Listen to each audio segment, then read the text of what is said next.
Hi everyone, it's V. Spehar, the Director of Impact here at the James Beard Foundation, welcoming you to another day of our industry support webinars. Today I'm super excited that we have Kerry Diamond from CherryBombe and Morgan Mongtomery from the National Association of Catering and Events, who will be talking with us a little bit about what we can expect in the off-premise world, which is something that we haven't really had an opportunity to dig into. So as a former past caterer myself, I'm excited to know, like, is this the end of hauling all of our stuff out to a barn in the middle of nowhere? Like, is Montana the new hotspot for destination weddings? Like, what? We'll get into it. As always, we want this to be a real fun peer-to-peer conversation between us and the community. So anything that Morgan or Kerry say has been working for them may not work for you or may not be legal in your area. Like if we get into talking about to-go cocktails and stuff, definitely check your state and local laws and make sure that the suggestions we make are going to be applicable to where you're at. And know that we're just doing our best to try and bring you the most up-to-date information possible. And we hope that it continues to be relevant. We do want this to be an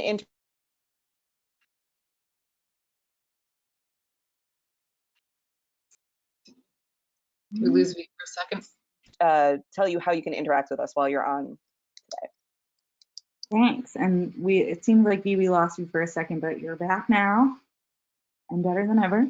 All right. So today, this is being recorded like all of our webinars. So we will send out a link to watch the recording after this wraps, and we'll also share a link where you can watch all of our past recordings. And I checked today, we've done something like 24 webinars or something crazy, but there's a lot there. So take some time and dig into those because there's a lot of really good stuff. We're going to save questions for the end and try to kind of weave them in as they come up. So feel free to just send them in as you have them using the question function right on your control panel. If you're having any kind of technical difficulties, just message us using the questions function or the chat function, and we will help you troubleshoot that. Great. Thanks so much, Emily. So I want to start first with Kerry. We received, I mean, like every bit of 50 emails on, hey, did you see Jubilee? Did you see what Kerry did with Jubilee? And I'm like, I did. I attended Jubilee. For the folks who aren't aware, Jubilee is typically an in-person event that gets a couple hundred people, right? Tell me what it normally is, and then we'll talk about the magic you were able to pull off. So Jubilee, we launched Jubilee in 2014, and it had grown to become the biggest gathering of women in food in the US. And this year we were expecting about 700 women at folks, you know, anybody can attend, but primarily women attend, and it was going to be about 700 folks at the Brooklyn Expo in Greenpoint. And we had to postpone, you know, like everyone else. And I'll give you a little background on Jubilee, and just so you all have a sense of what it is. You know, we launched it in 2014 in response to an article that had run on Eater about how women were being left out of food conferences around the world, things like Mad Symposium and Cook It Raw, and Eater did a really good job reporting it, and they had pie charts, and we remember reading that article and just being like, well, that's crazy.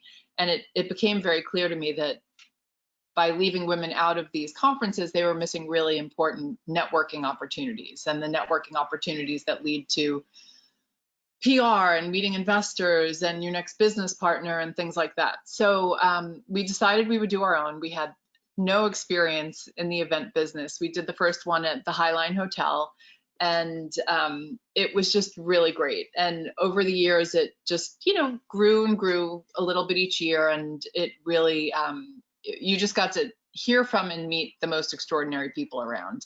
Ina Garten, Nigella, Samin Nasrat, Julia Turshen, you know, just real thought leaders in the industry, and the folks we all sort of know and love. Ina, it was a big deal when Ina came one year, and, you know, Jeffrey was in the audience and people were taking pictures of the back of Jeffrey's head. They were so excited. So it just became this great day for networking. I also always felt, and Morgan, you might like this, that these big food conferences would either all be about the content or it would be about the food, and one would suffer for the other. And we decided we wanted both to be special. So we would pair people together to do one-of-a-kind collaborations, food-wise, great cocktails. I mean, it really was just a fun day. So it had kind of become the day that it was our biggest day of the year, you know, for the company, and having to postpone it was pretty disastrous for us because, you know, anybody who's watching this knows, you know, you just put down, you do so much to work toward an event. Down payments, you secure your space, you know, 1 or 2 years ahead of time. You hire people to work specifically on the event. You know, just a 100 little things go into event planning. So pulling it that close to the date was a big bummer, both from a financial perspective, but also just knowing that it's a day that so many women look forward to, and we're flying into New York City to attend. So we said we would do a virtual version, but in all honesty, I had no idea what that really meant.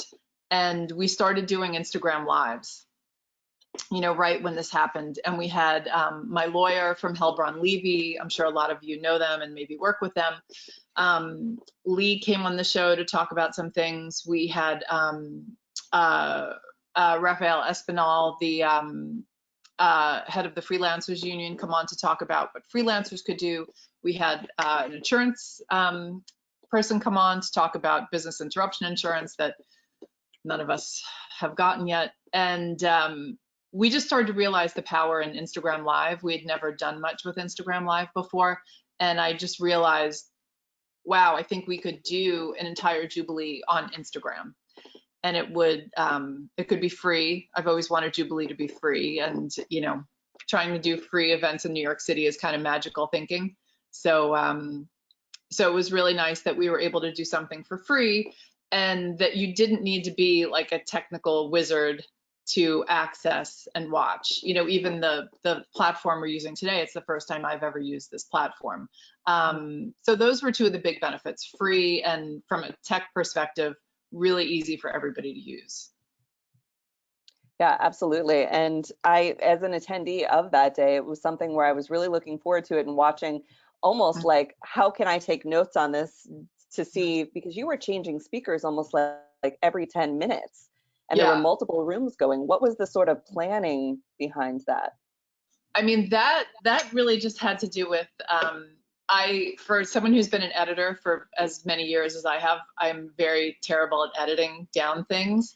And, you know, we asked a lot of people to participate, and no one said no. I think one person said no, but for the most part, no one said no. And and then people started to hear, and they wanted to participate. So it probably should have been a little pared down compared to what it was, but it was also very exciting to just hear from all these folks at a time when we all just needed some inspiration and some education and some entertainment.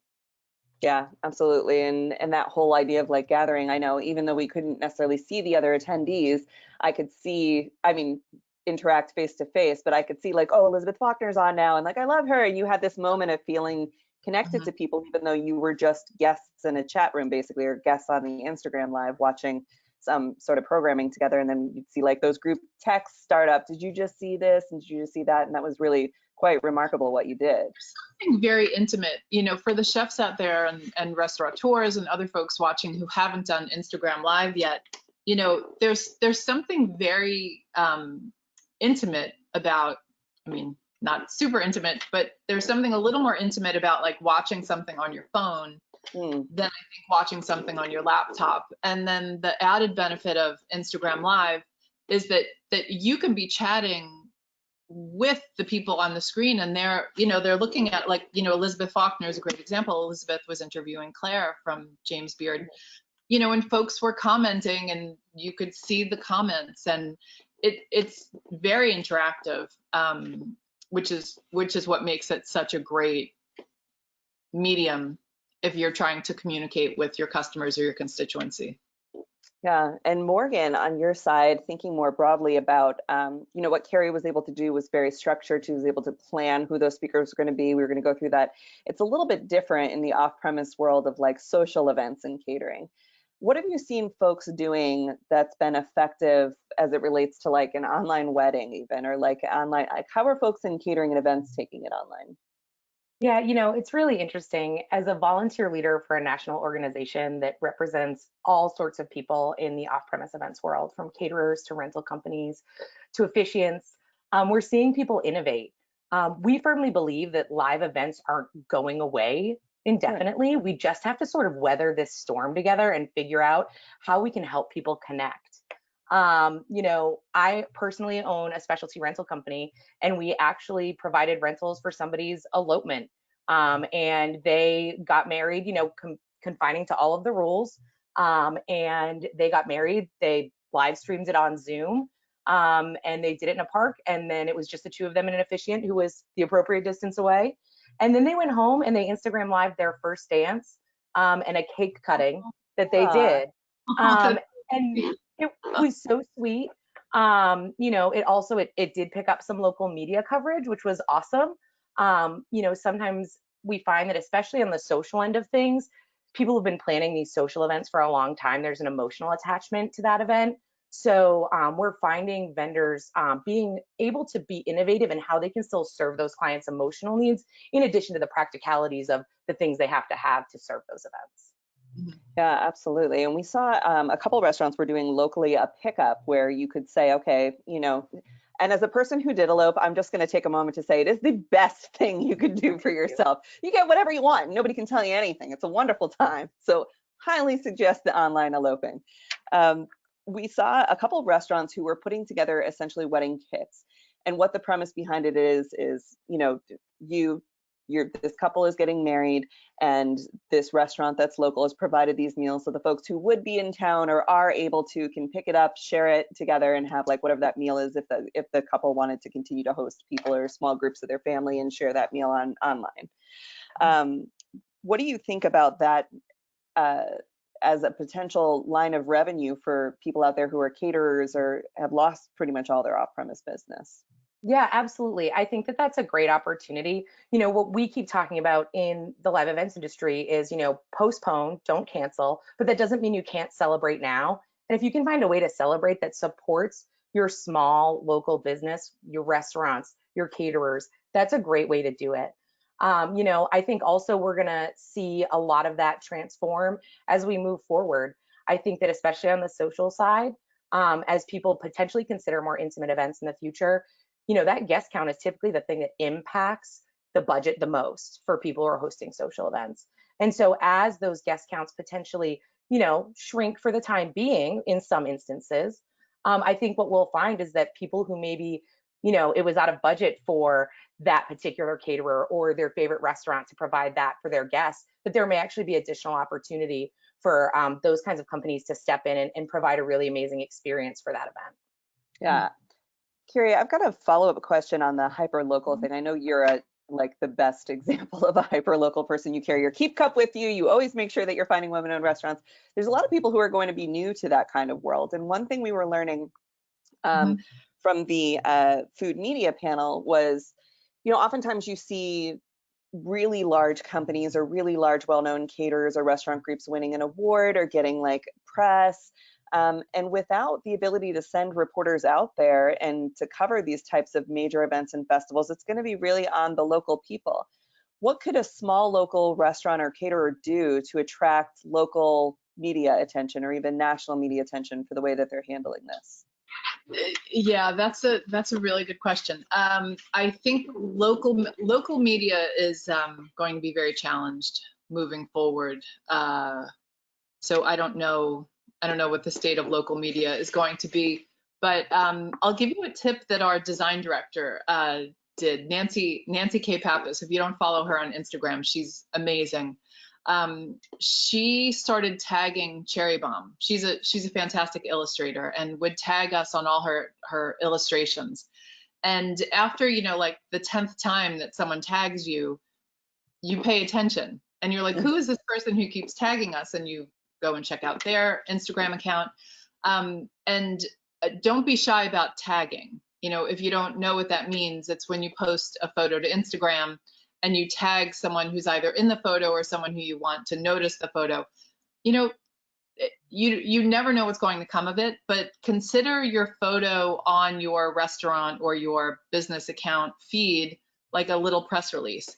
and just tag, tag V, tag Morgan, tag Bon Appetit, tag Adam Rappaport, tag, Food and Wine, whoever you want to see the post. And you'll be surprised, don't just go after the biggest names in town, pick some other folks too. You just need to be a little strategic about it, but you can, it is possible to do your own PR that way. So tag folks, don't be shy about tagging, comment on their Instagrams as well. It's a back and forth relationship. So comment from time to time on their posts so that they see you and they know you care. A lot of times, I've seen this throughout my career. Folks will get pissed off that they're not noticed by a certain organization or media outlet. This happened when I was at Harper's Bazaar. It's happened at lots of different places I work at. They're like, why doesn't X ever write about me or feature me? You have to ask yourself, what are you doing to be part of their ecosystem? It's sort of like James Beard. You want a James Beard award? Not saying you have to like get involved with James Beard, but it's probably not the world's worst idea to be involved with an organization you want recognition from. Same thing goes for me. If you love a certain media outlet, what are you doing to show the love? So consider tagging, consider just doing things to get their attention. You don't have to be that big to get attention in that way. So I would try that first. Try tagging media outlets. Yeah, makes sense. And we heard that also from Kat. She was like, I'm literally sitting in my Brooklyn apartment right now. There's nowhere I can go and nothing I can do but listen to people's stories, and telling the story of their life right now through the lens of food, or the stories that are getting the most attention, the companies that are getting the most attention right now. Morgan, do you think that advice can apply to folks who are trying to stay engaged with you have a caterer who's got a full book of business now for next year, or for a holiday, or for past events that they know they want to rebook? What can they be doing to stay engaged with their customers? Absolutely. I think just reaching out and making sure you're touching base with people, whether it's through social or through personal connection. This whole situation is crazy for all of us personally and professionally. The one thing I personally have noticed is that we're feeling the need to connect with others more, and we're appreciating that connection, even if it is digital or virtual. So to take that to the professional platform, there's a huge opportunity. This is the time, and I know that a lot of us in the events industry and in the restaurant industry, financially, it's not the time to go out and buy gifts for all of your clients. But that opportunity, especially if we've got that time, to reach out to the people that we've worked with and just send them a note. Hey, I was thinking about this particular event that we did together and how much I loved what you did with that particular dish, or how you took that client's cultural, identity that they wanted represented and what you did with that. Personally, I've made it a point. I have a repeating to-do list, and every day it starts with spread some cheer. And so every day I put a note in the mail to somebody, and it's personal and professional, but just to say, hey, I'm thinking of you. And in this time where we're feeling a little bit personally disconnected, from a client perspective or from a personal perspective, just that reaching out, I think, is huge and can make a big difference. And when we're, back up and running, and when we're getting back into the swing of things, people are going to remember who asked what they needed, who, asked how they were in this crazy time. Yeah. Kerry, we just got a question. Can you repeat the name of the illustrator you were talking about? Nancy K. Pappas. Her Instagram account is NKP Create. So. Okay. We'll have Emily put that in the chat notes. Excellent. Yes. So here's the other question that we've got. Long story short on that, we wound up hiring Nancy. So Nancy went from being a freelance creative director, and now she's our design director. So it's those things. Kat was talking about her feeling of chumpism a lot. Like, you have literally like one of the greatest editors out there right now talking about how she has imposter syndrome. Like, anyone that you are thinking about, whether it's a past client or whatever, like, you don't have to reach out to them and say, hey, how you doing? You can be like, hey, remember this awesome thing we did? That was a great time. I'm thinking about you and I miss you. Everybody's doing bad. So when we say, how you doing? It's kind of like, good. Just feel free to connect with people authentically. I think a lot of folks' guard is down when it comes to professional interaction. And A lot of the things we're hearing is that people are taking great notice of how companies are responding to this and how they're treating people and how individuals are responded and connected and showing their authentic selves, and how important that's going to be when people decide who to do business with or what articles to read going forward.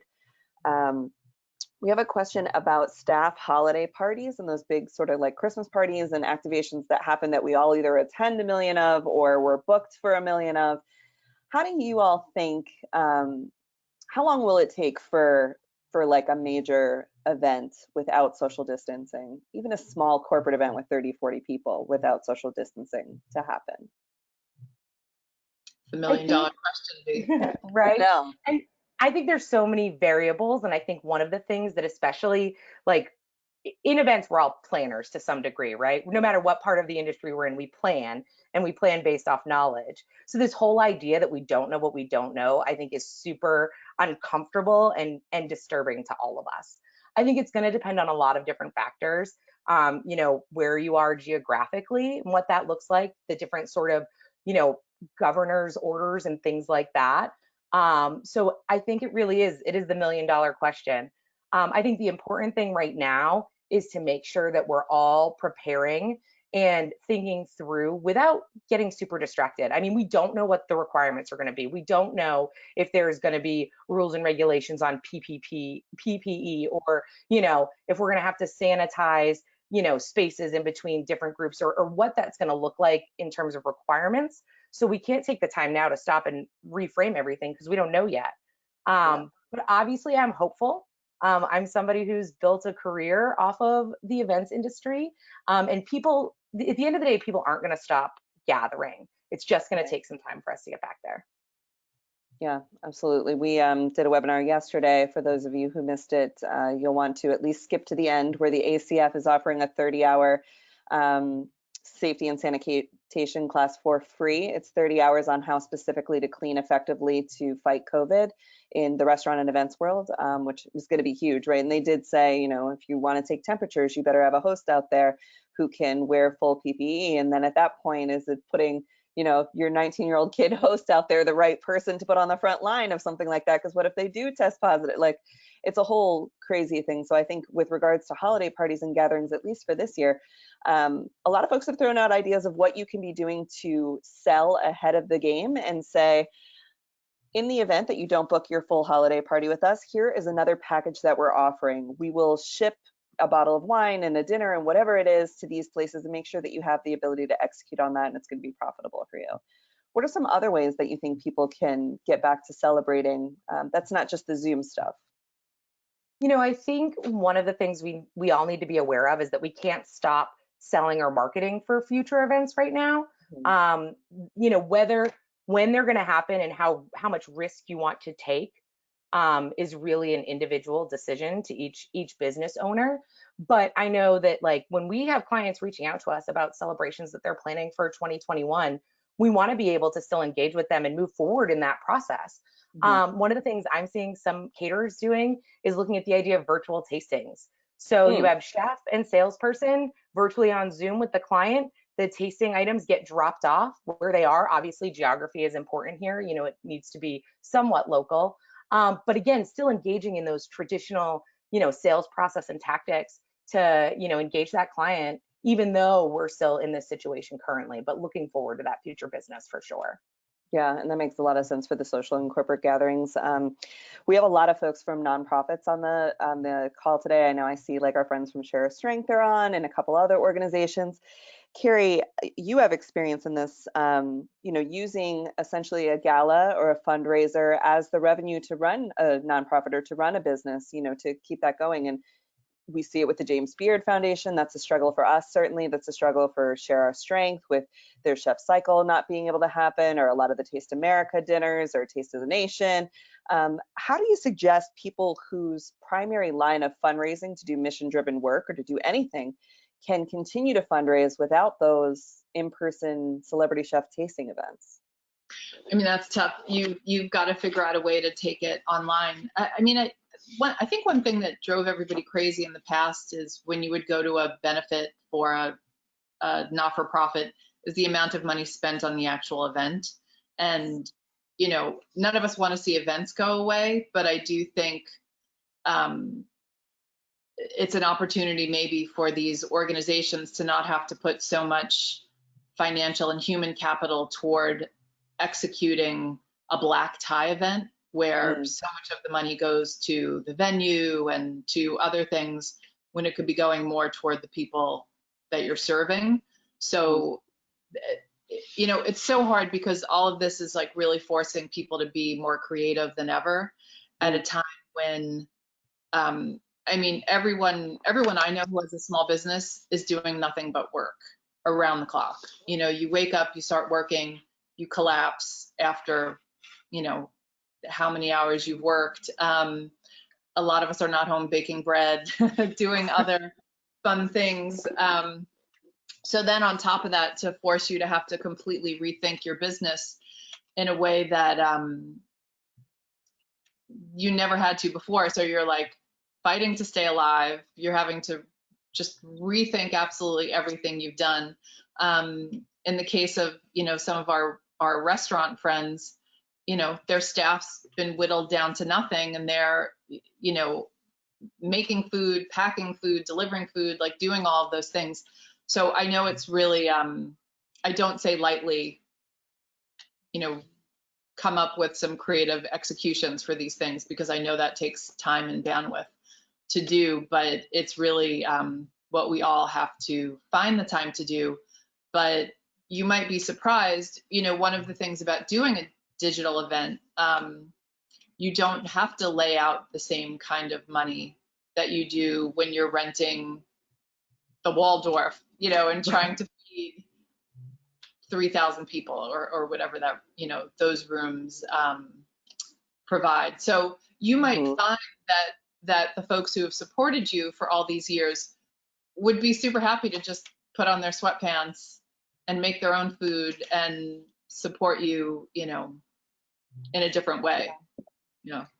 It's something that we're seeing with the restaurants, and now we're seeing with mission-driven work as well, which is the authenticity of people's true commitment to either that mission or that chef or that food, when a lot of the glitz and gloss is not able to be on it right now. Do you truly believe in the mission and the work that's happening? Then continue to support that. Do you truly believe that this is the best bowl of ramen ever, even without the super, you know, next level service that comes from a white table, whatever restaurant?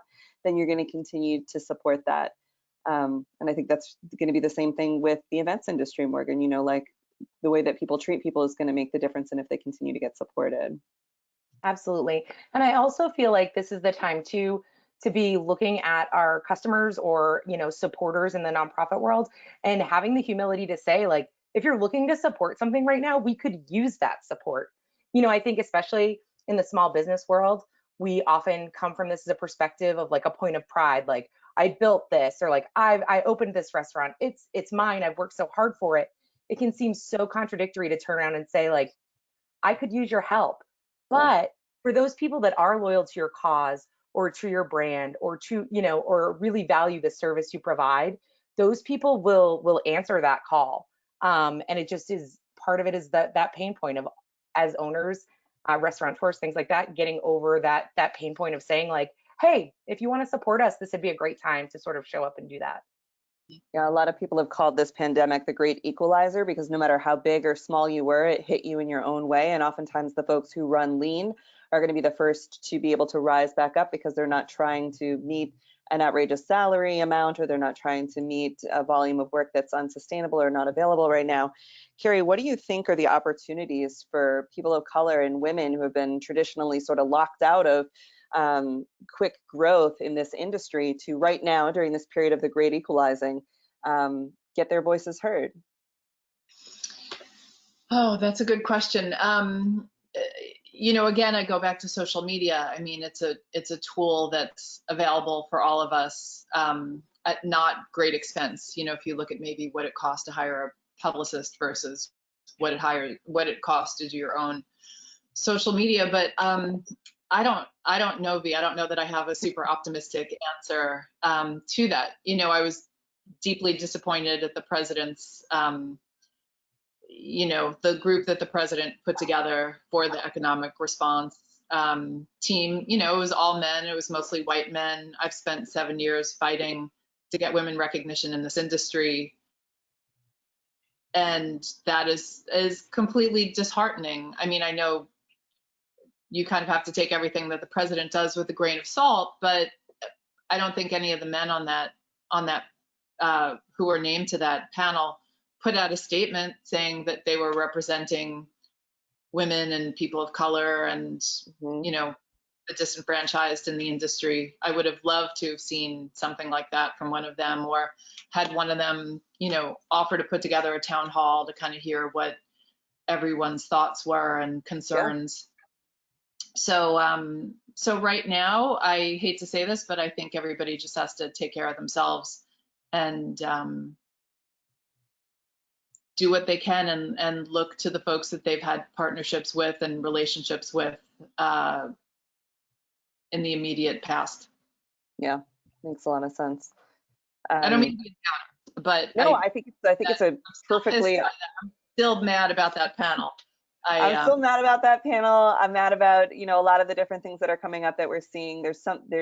It's like anything, right? There's folks like the Lee Foundation who are still putting women forward at every possible opportunity. And then there's folks like this particular council that happens to be, you know, who the president knows, which happen to be more fast food and white tablecloth male-owned restaurants.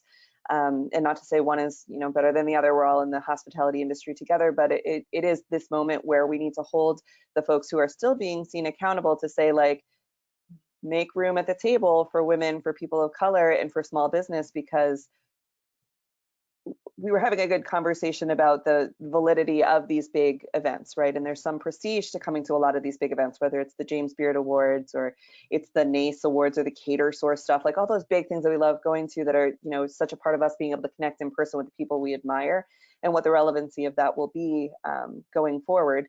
And where I think we definitely are moving forward first, and I think it's great news for small businesses, is that you guys are really going to have the platform well before anybody else is going to have it. It's going to be what this amazing little bakery has done for their local community. Those are the stories and the feel-good things that people want to hear about now more than they ever want to hear about, like, these big, huge restaurants that are, you know, doing a steak dinner or something maybe online. I don't know. So but there's great opportunity. Small bakeries that are the ones who are most in trouble right now. You True, know, also. Be able to reopen, or, like I said, even have the time to be messaging in the way that you need to be messaging right now. Very true. With these big events, like, you know, New York Food and Wine is optimistically still selling tickets for their October event here.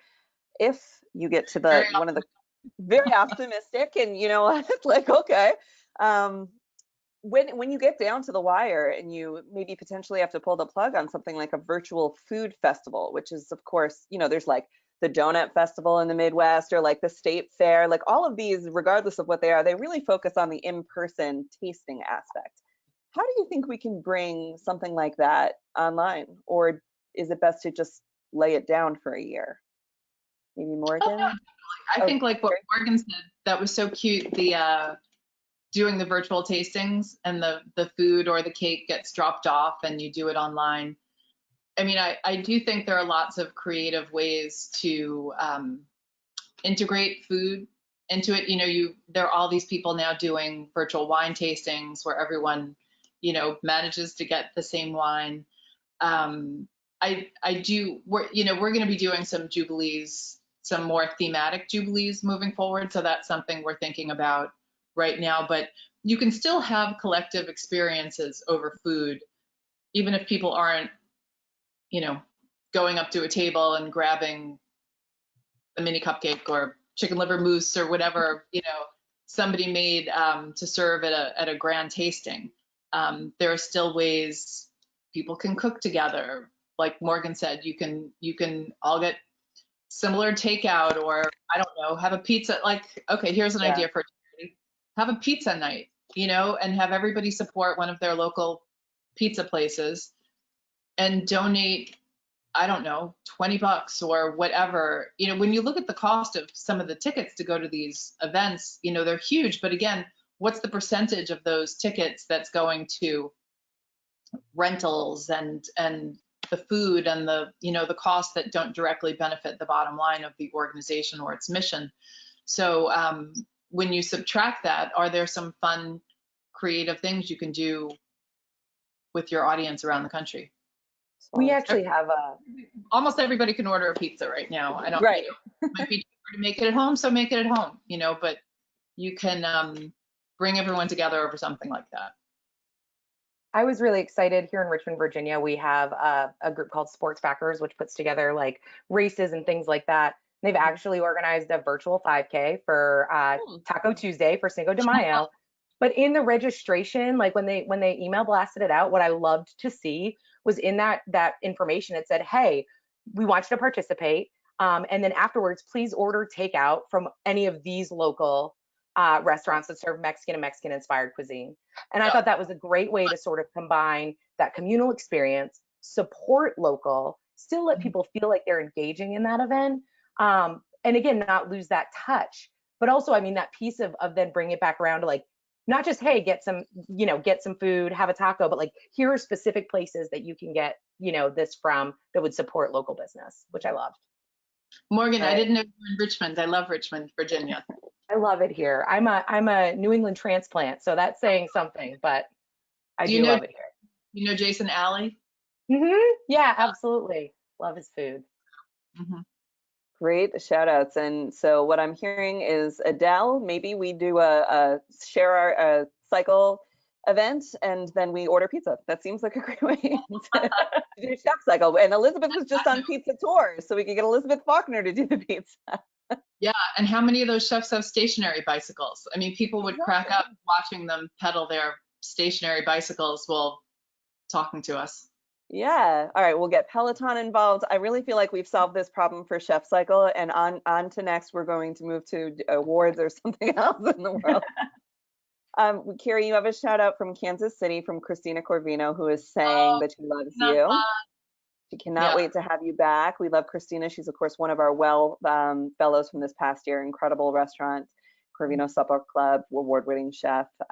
Michael, we love that family so much. Her question is, how do you avoid media exhaustion of their audience? They had good media relationships before.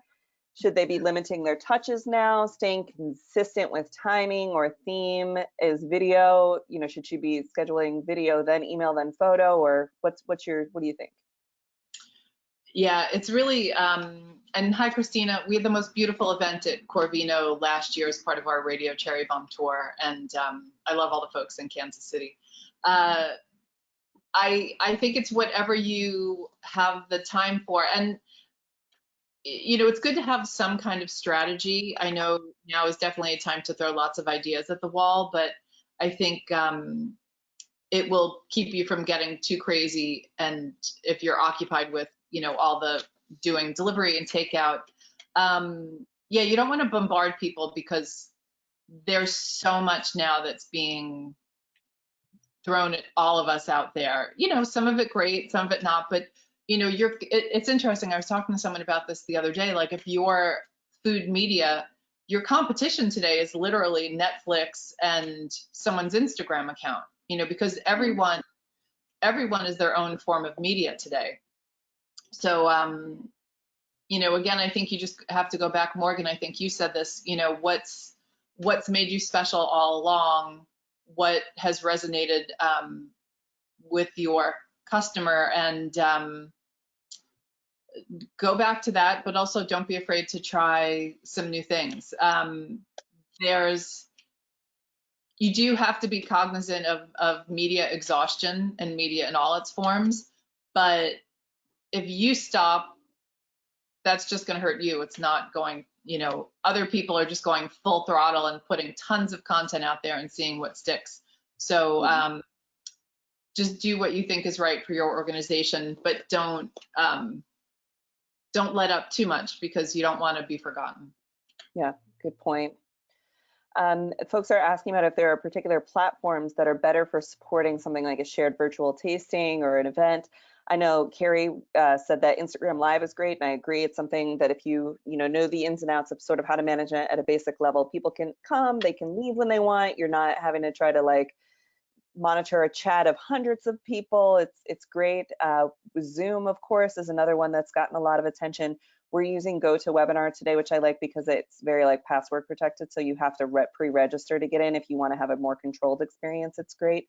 You can also record. I think you can record on Zoom as well. We've seen House Party be a new one for folks who don't have an iPhone or using, I think it's more like an Android user thing, but House Party is great, and it tends to have less delay where you're just connecting with a couple people. And Morgan, you nodded at that one. Have you used House Party? Oh yes, House Party has become a social favorite because there's some built-in games on House Party. So if you're trying to socialize with people, it has some built-in games that you can play with each other, which is kind of fun for virtual game night. Very cool. And I know that they were working, I believe Netflix has something, or maybe there's a plugin where you can watch a movie together so that you're watching at the same time instead of trying to time your TVs at the same time. I would say Google that one. I maybe should have Googled it before this, but I'm just remembering it now. We're doing one a day here. We can only do so much preparation. So there's a lot of platforms out there that are working well, but I would say that even as a business owner, maybe try House Party and see if you can get your clients to sort of interact in that particular way. Any other platforms that I might be missing that are good? I think the big thing is just to like think about what you're putting your time into as well. You know, obviously we are seeing a real rise of TikTok right now and people getting on TikTok. And I think that that can be really useful if that's the audience you're trying to get after. The other thing to keep in mind too is that some of these platforms work great, but they only go but so far.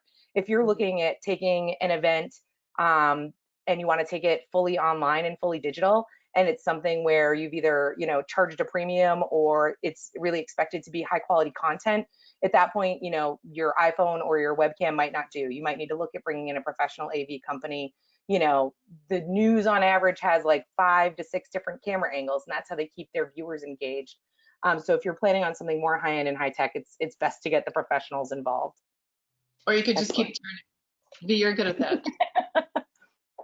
Oh my God, this setup is so outrageous. I have it like on a box of love letters to my wife and a ring light, and like it's all rigged up, and she's like holding our dog with treats down the hallway. Please, we're all in the same boat here. Everyone is just hoping that the mailman doesn't come from 2 to 3 every single day. Woo. We have a couple other really great questions. So many people asking questions now. If you're bored, where can you go to find events? Like, so not even hosting your own, but where can you go to watch other people's events? Yeah. I've been thinking that we should probably do, I don't know when we'll have the time to do this, but that CherryBombe should probably have some kind of directory of both IG lives, because I don't know of any sort of master directory right now for the industry. But that also, though, is sort of what's fun about Instagram. You just go on Instagram and you look at live and see, oh my God, Katie Couric is talking to Allison Roman, or you know, Naomi Campbell is making a roast chicken, or like whatever. The surprise and delight element is very real on Instagram Live. But it would be fun. It would be fun to have, you know, the TV guide of Instagram Live. It would, yeah. I watched Angela Rayner the other day make sourdough crumpets, and it was the most soothing thing. And then you kind of feel like a cream because you're just like dropping into her kitchen. But that, she has a gorgeous. Angela is the owner of the Pearl in Nantucket, and a good friend of CherryBombe's. Yeah. Yes, incredible. We have another question. How are people staying motivated during this time, especially caterers and hospitality workers who are out of work or only on part-time? And I would say, what are you guys doing to stay motivated right now before I say what I think? I mean, I think a big part of it, I mean, and there's a lot of information about how to, you know, self-care and things like that.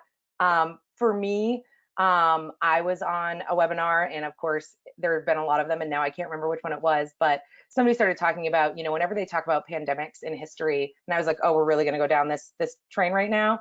And then she said, you know, there's always a start date and an end date. And the thing to remember is that they end. And I think sometimes in the day-to-day, it is really tough to sort of think about what's next, because we just don't know what we don't know and how it impacts our industry. But hearing her say, like, there will be an end, we just have to get there. And, you know, I think that reaching out and finding that connection with other people right now is huge, whether that is personal or professional. And, you know, really just making sure we're taking care of ourselves first.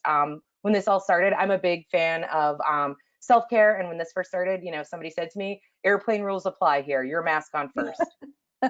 That's right. Oh, I was like, airplane rules apply. You can have drinks at 9 a.m. But no, different rule. That's airport rule. Airport rules. Kerry, what are you listening to? What are you reading? What's keeping you going? Oh my God. I mean, I'm pretty much exhausted. My team is keeping me going. I have a great team, and the bomb squad, as we call the folks who are in the sort of CherryBombe extended family, are keeping me going, and just not wanting my brand to die or disappear. That's great motivation. Yep. What am I watching? I just watched the Beastie Boys documentary, which was fantastic. Yep. I haven't had a hell of a lot of time. I do a podcast and I listen to a lot of podcasts. But in all honesty, I haven't had a hell of a lot of time to watch much. One thing, I'm not watching Tiger King. It's not for you, Kerry. It's not the show for you.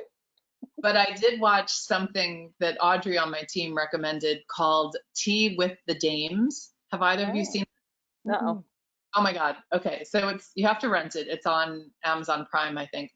But it is Judi Dench, Maggie Smith, and two of the other dames acting greats. And it just follows them around for like a day at one of their houses in the English countryside. And they're literally drinking tea and some champagne and talking about their careers and their friendship. And it's about all I could handle.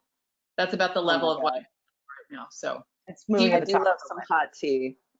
Recommend it, yes. And there is, like we were talking about earlier, there is so much content out there right now. I know that I personally tune into Rachel Sheeran's webinars. For anybody who does not know Rachel Sheeran, she's the behavioral analyst who helped write visioning for our Owning It program. She's also a keynote speaker, caterer, she's a little bit of everything. And she's one of the most energetic people you'll ever meet. And rachelsheeran.com. She does a webinar, I think once a week now, that talks mostly about like the mentality of change, how to stay motivated, how to stay engaged with your team, self-care, and not in like a woo-woo way, and like a it's not for everybody way. And here's a couple different ways that it's for me. And maybe that's, getting some Lee press-on nails at the CVS to feel a little bit more normal. And maybe that's something else for you. So it's I personally love that. And that's what we watch a lot of Rachel Sheeran here over and over and over. She's amazing. She's an incredible, wonderful person. Somebody's asking about lowering prices right now. We're going to do these last 3 questions. Are people discounting a lot right now? Is that wise, or is it something we should try to stay away from? I think in the event world, one of the things that we're looking at is, especially because, again, we don't have all the details what the short term is going to look like, that discounting could really end up hurting us even more in the end. If we're right now pricing to, let's say you're a caterer and you're pricing an off-premise event, you don't know right now what you're going to need in terms of PPE or additional equipment or things like that. So if you're already discounting margins that, aren't huge to begin with in this industry, you could really be setting yourself up to fail. So I think that people should definitely be looking at what they're doing in terms of deposit booking. If you're somebody who required a larger deposit up front, I've talked to lots of different rental companies and caterers who, especially for their big repeat clients, aren't comfortable putting down a 50% deposit on an event that is going to be tens of thousands of dollars, maybe taking a 25% deposit for that and coming up with terms that, both parties can agree to. But I would definitely encourage people to stay away from looking at discounting right now. I think that we've all seen in the event industry that if we can all show the value of what we have to offer, and we know we're all worth it, it's just sometimes I think we let that fear take over. But especially given that we don't know what necessarily we might have for additional expenses in the future as it relates to in-person events, we need to be really careful with that. Yeah, absolutely. And I know that the PPE and a lot of what's going to be happening with offsite will be led by what starts with restaurants. And so we'll definitely keep an eye on that. Let's see what we got. Oh, people want to know, when will the next CherryBombe talent show be? That's a good question. Bonap is doing one on Friday night to raise money for World Central Kitchen. So I think that's on YouTube. So you can all check that out. Our next talent show, I don't know, that was so much work. V was one of our judges and she was fantastic.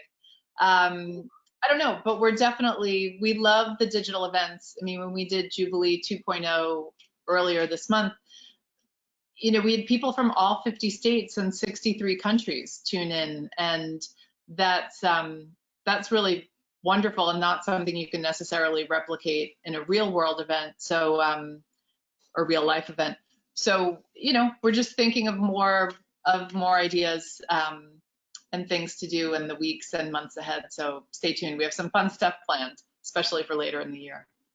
Awesome, fantastic. And that's really like what it's about, just keep trying to reach out, connect with your people, do goofy things like a talent show, or like have a guest mixologist or someone who's just fun, who maybe one of my favorite shows on TV is Drunk History, because it's just hilarious. Like, just have people come, and one of the silver linings, if you can say that, of this, is that people are really stripped down to their most authentic selves, and they're being really raw and honest with other folks, and they're just trying to make it through the day just like you are, and have a good time and laugh a little bit. So anything that you think you have to overproduce or is going to be really expensive, nobody's expecting that of you right now. They just want to, be entertained, share a glass of wine, have an honest conversation, and escape for a little while.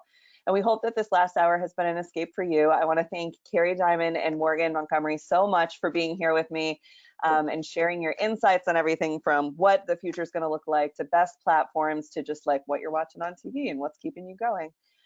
So we'll be doing these for the rest of this week. This is the last week that I'll be running the webinars, unfortunately. So we'll be taking a little break and coming back to you with some different programming in the future. Tomorrow we are having a conversation with Representative Chelly Pingree as it relates to food and farmers.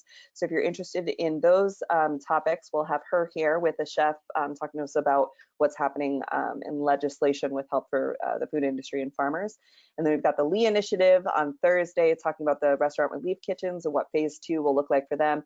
And then on Friday we have MoFad talking about African American Making America's Table, which was the exhibit that they were set to open on exactly the day that New York shut down. So we don't want people to miss that information. Dr. Jessica Harris will be with us, as well as Peter Kim and Catherine from the museum, sharing some insights, some photos as to what that exhibit was to look like, when you can expect for that to open. And of course, Dr. Harris is going to share with us a lot of the research that she did. So that's going to be a really incredible, spirited conversation on Friday.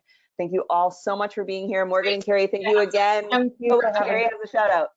Before we go, I just want to thank you for everything you've done on behalf of women in this industry. We appreciate it very much at CherryBombe. So we love you and thank you for that.